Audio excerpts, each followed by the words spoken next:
안녕하세요. 반갑습니다. 오늘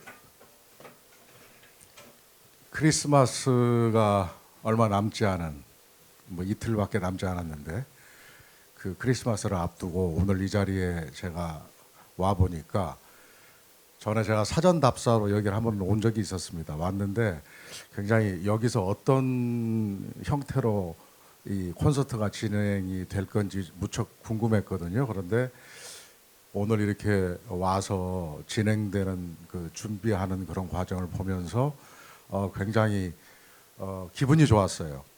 제 생애에 크리스마스의 어떤 분위기를 제대로 느껴보는 게 이 자리가 아니었나.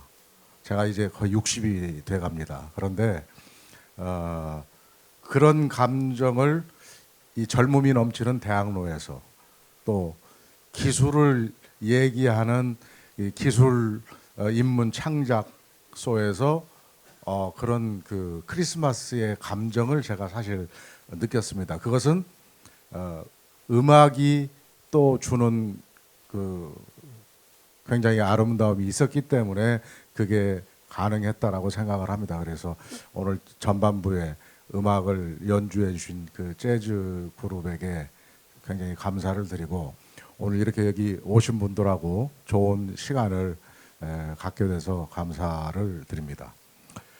오늘 여기 오신 분들 전체적으로 이렇게 제가 뵈니까 저보다 굉장히 많은 거를 가지고 계세요. 제가 많은 거를 가지고 있다고 하면 돈인가? 아니면은 뭐 여러 가지를 생각하실 텐데, 저보다 적게 가지고 있다고 생각하시는 분 한번 손 들어 보세요. 뭘 적게 가졌는지. 제가 제일 적게 가졌습니다. 머리입니다. 예. 제가 오늘 여러분들과 얘기를 하고 싶은 거, 주제는 기술 예술로 거듭나다를 정했는데, 예술로 치유되는 삶.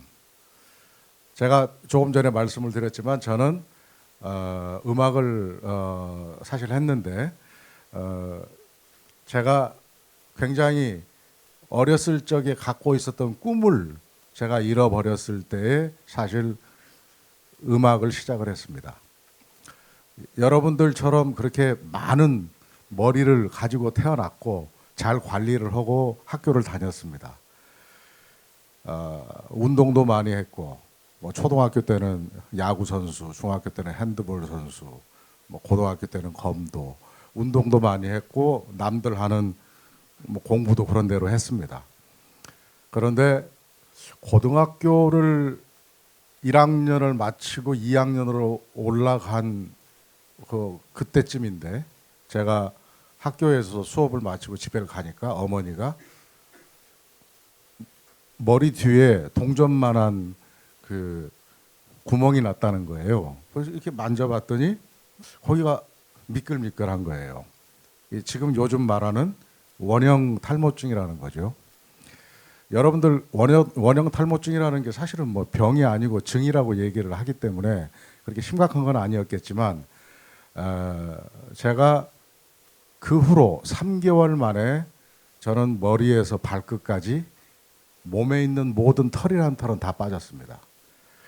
그 당시에 우리나라에는 피부학계에 아무것도 그런 선례가 없었기 때문에 유일하게 미국에서 그 피부학계에 보고된 게 있었는데, 그때 어린 자매 둘이 계모 밑에서 엄청난 스트레스를 받고 성장을 하면서 머리가 다 빠지고 모든 털이 다 빠진 그러한 결과가 있었다는 얘기를 들었어요. 그러면서 그때 의사 선생님이 약이 없다. 그래서 즐겁게 잘 먹고 지내면은 머리가 나을 수도 있다라는 얘기를 제가 듣고 사실 이제 고민에 빠졌습니다. 내가 뭘 해야 될까? 저는 어렸을 때부터 군인이 되려는 꿈을 가지고 있었습니다. 그런데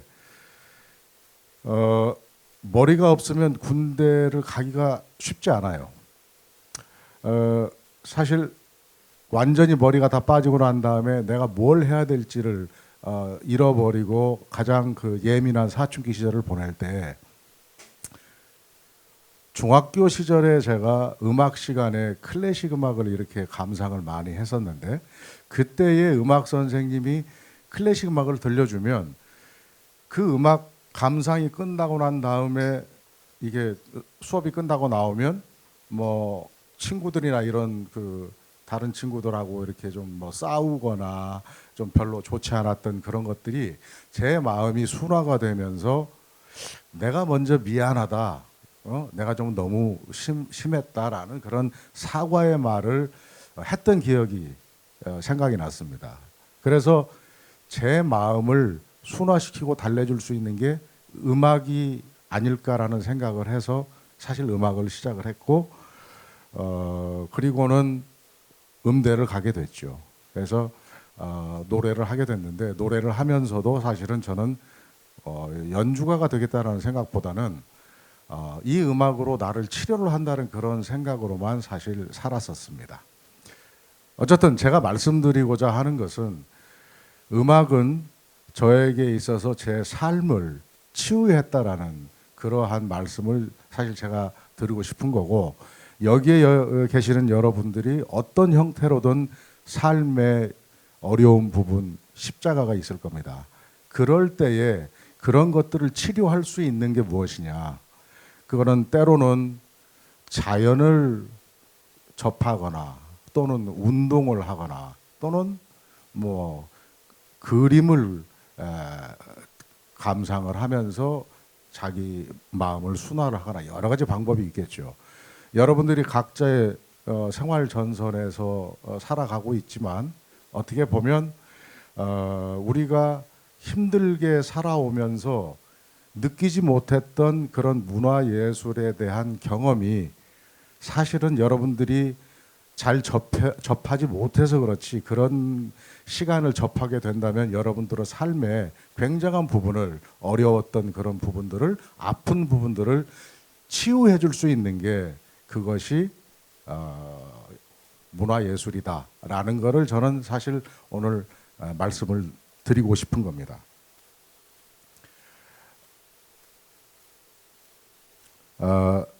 지금 그 우리가 잘 아는 뭐 그리스 철학자 피타고라스나 또는 여러분들이 굉장히 잘 알고 있는 피카소 이 사람들이 사실은 누구나가 공감할 수 있는 얘기일 수도 있고 조금은 자기와 상관이 없다고 생각할 수도 있지만 그 사람들이 한 얘기들 중에는 음악이나 미술이 왜 존재하느냐, 문화예술이 존재하는 이유는 영혼을 정화시키는 그 목적이 있는 것이다라고 얘기를 했습니다.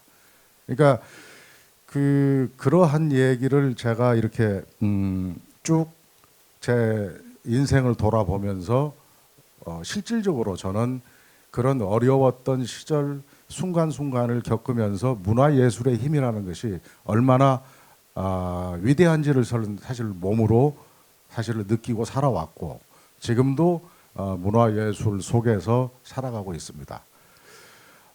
다행스럽게도 굉장히 어렵고 이렇게 힘든 시기에 모든 분들이 이런 문화예술에 사실은 많이 접하고 있다는 것을 저는 요즘에 많이 느끼고 있습니다. 우리 주변에 보면은 많은 사람들이 노래도 많이 부르고 특히나 나이 드신 분들이 이렇게 그룹으로 모여서 노래 부르고 그렇게 즐겁게 그런 그 시간을 보낸다는 그런 얘기들이 많이 들리고 있어요. 그러니까 그런 거를 보면서 굉장히 삭막했던 삶이었지만 우리가 경제적으로도 많이 발전을 하고 삶이 윤택해지면서 어떻게 보면 뭐 술 먹고 뭐 좀 약간 그냥 뭐 퇴폐적으로 즐기고 하는 그런 삶보다는 요즘에는 그런 문화예술 쪽으로 사람들이 많이 가고 있다라는 거를 많이 이렇게 접하면서 참 다행스럽다라고 저는 생각을 합니다. 제가 지금 오늘 여러 가지 말씀을 드릴 수 있는 것들이 시간이 한계가 있기 때문에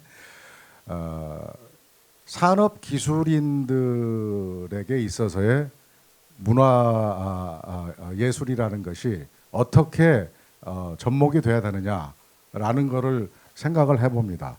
그러면은 특별한 어떤 그 방법이 있을까? 사실 제일 저는 중요하게 생각하는 게 저는 그 사람 자체라고 생각을 합니다. 그럼 산업 기술인들이 산업 현장에서 어떻게 보면 굉장히 힘들게 살아가고 있는데 그런 분들에게 뭔가 여유와 그 자유로움을 줄 수 있는 시간이 필요하고 그러한 것을 통해서 사고력도 좀 더 높아지고 창의력도 생긴다고 생각을 하거든요.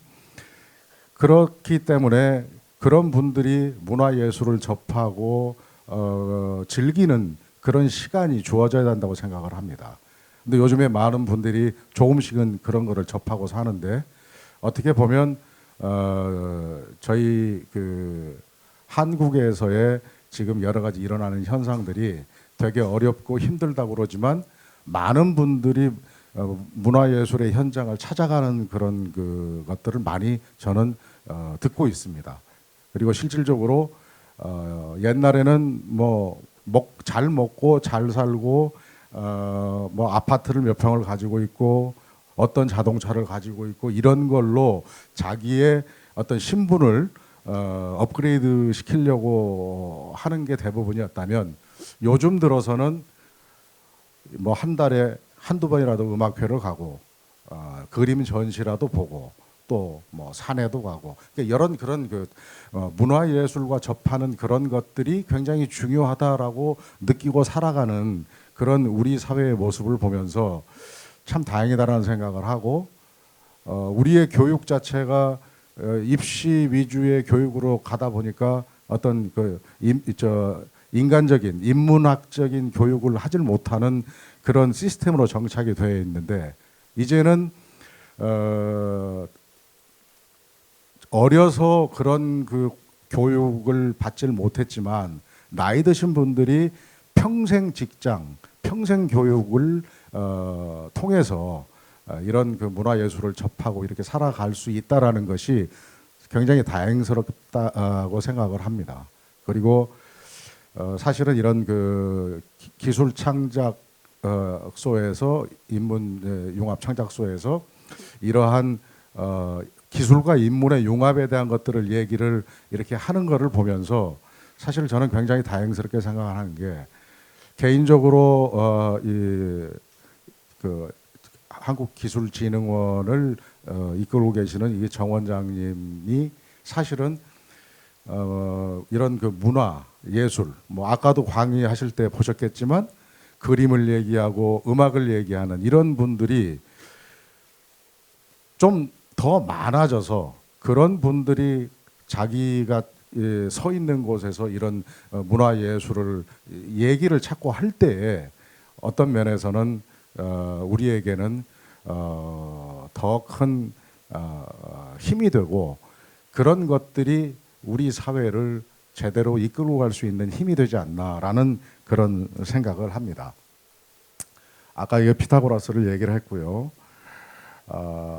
제가 레오나르도 다빈치에 대한 얘기만 간단하게 하겠습니다. 레오나르도 다빈치는 이태리가 낳은 천재적인 정말 우리가 생각할 수 있는 모든 것들을 다 했던 발명가이기도 하고 미술가, 건축가 뭐 하여튼 안 한 게 없는 그런 사람인데 이 레오나르도 다빈치가 그 유명한 저 인체 비례도를 그린 거는 건축에서 이걸 응용을 하기 위해서 이걸 그렸다고 합니다. 그런데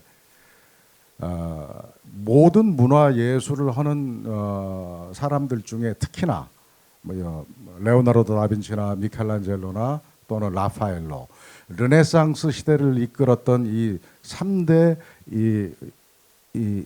예술가들은 사실은 그림뿐만이 아니라 모든 과학적인 사고나 기술이나 이런 모든 것들을 다 통합해서 했던 분들인데 이런 분들이 지금은 사실은 우리가 이런 사람들이 나오는 것을 기대하기는 쉽지 않습니다.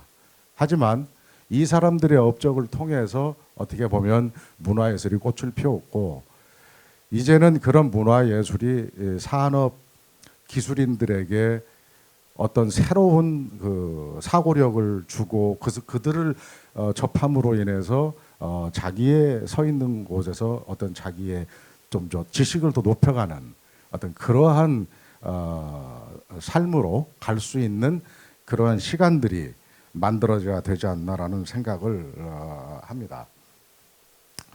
지금 베드로 성당 간단하게 보시면은 저 성당이 건축적인 의미에서 사람의 모습을 하고 있습니다.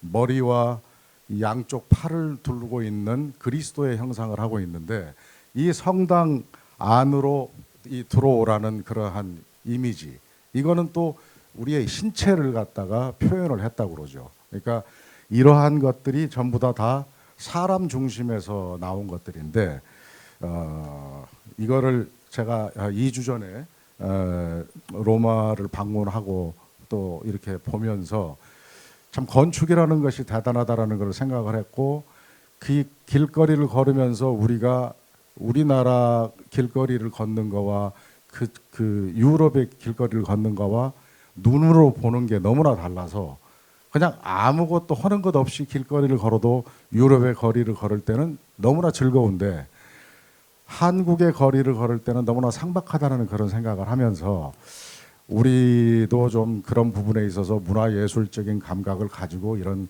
건축들이 다시 좀 세워졌으면 좋겠다는 그런 바람을 가졌습니다. 평생교육 차원에서의 예술교육이 필요하다는 것은 조금 전에도 말씀드렸지만, 앞으로는 그림을 보고 음악을 듣는 것 외에 어떻게 보면 실질적으로 노래도 배우고 그림도 그리고 실질적인 그런 직장에서의 그런 교육을 할 수 있는 시간을 갖게 된다면 훨씬 더 창의력 있는, 창조력 있는 그러한 사고를 갖게 만들어서 훨씬 더 풍성한 삶을 우리가 살 수 있지 않을까라는 생각을 합니다. 이제 제가 저 사진은 2주 전에 피렌체에서 제가 찍었던 사진에 글을 얹어가지고 내일 모레 있을 크리스마스, 다가오는 크리스마스와 새해를 제가 인사로 이렇게 카드로 만들었습니다. 그래서 남은 올 한 해도 행복하시고 새해에는 이루지 못한 여러분들의 소원을 더 이루시고 문화예술과 더 가깝게 여러분들이 살아갈 수 있는 그러한 2016년이 되기를 바라면서 이만 말씀을 마치겠습니다. 감사합니다.